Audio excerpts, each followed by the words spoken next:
C'est évident pour tout le monde que nous naissons d'abord dans une maison. Nous y grandissons.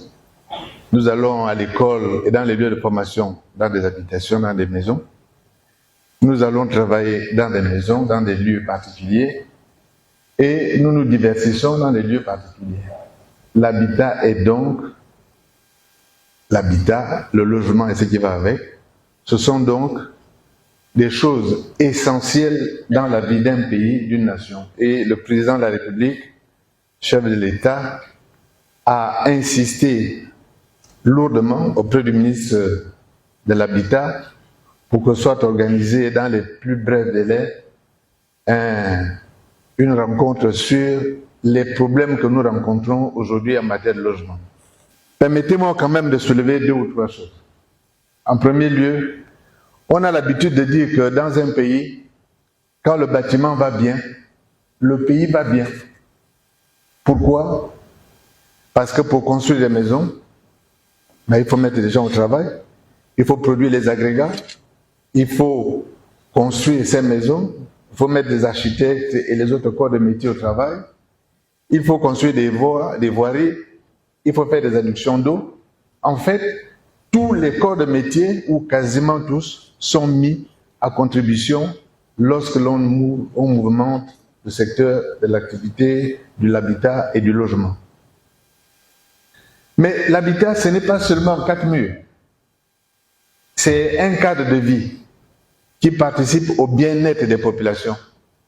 C'est vrai, on peut mettre les murs les uns à côté des autres et ne pas prévoir des espaces dans lesquels les populations qui vont vivre, les enfants, vont pouvoir s'amuser, vont pouvoir se divertir, se détendre, etc.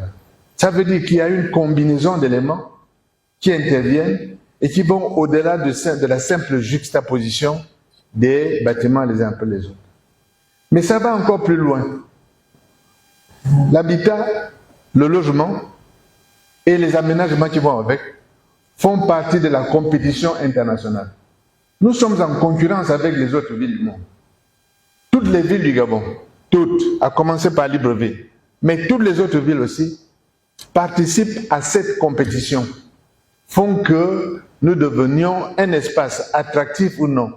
C'est-à-dire que la façon dont nous organisons notre logement, l'habitat et tout ce qui va avec, fait que quelqu'un qui se trouve ailleurs que dans notre pays ait envie de dire « je m'en vais au Gabon » et pas « je n'y vais pas ».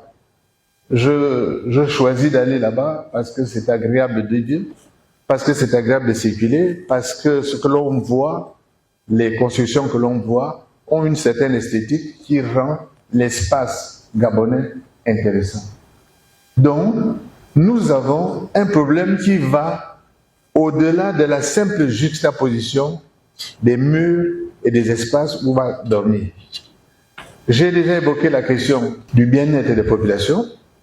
J'étais quelque part avant-hier et j'expliquais aux jeunes que j'ai rencontrés là-bas qu'il y a des corps de métier qui naissent aujourd'hui que beaucoup de gens, notamment de ma génération, n'avaient pas à l'esprit il y a quelques années. Aujourd'hui, la décoration intérieure, le design et toutes ces choses-là deviennent des éléments et des facteurs, des secteurs dans lesquels il y a des corps de métier. L'habitat, c'est un grand pourvoyeur d'emplois. C'est un domaine, lorsqu'il marche, qui permet à beaucoup de gens de trouver à s'employer. Par conséquent, les états généraux que vous organisez, monsieur le ministre, sont très importants. Ils sont importants du point de vue précisément du logement des gens. Ils sont importants du point de vue de l'aménagement des espaces que nous occupons. Ils sont importants du point de vue de la compétition que nous faisons avec les autres pour que notre ville, pas seulement notre ville, mais nos villes, deviennent beaucoup plus attractives, beaucoup plus agréables à vivre.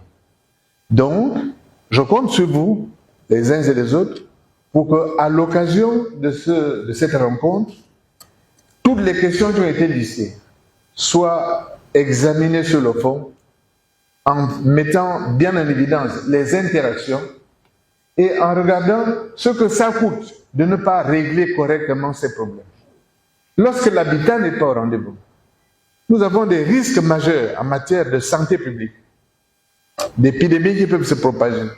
Et donc, du coup, finalement, sur les finances publiques, parce qu'on n'a pas été capable de prévenir les lieux des épidémies qui peuvent se propager rapidement.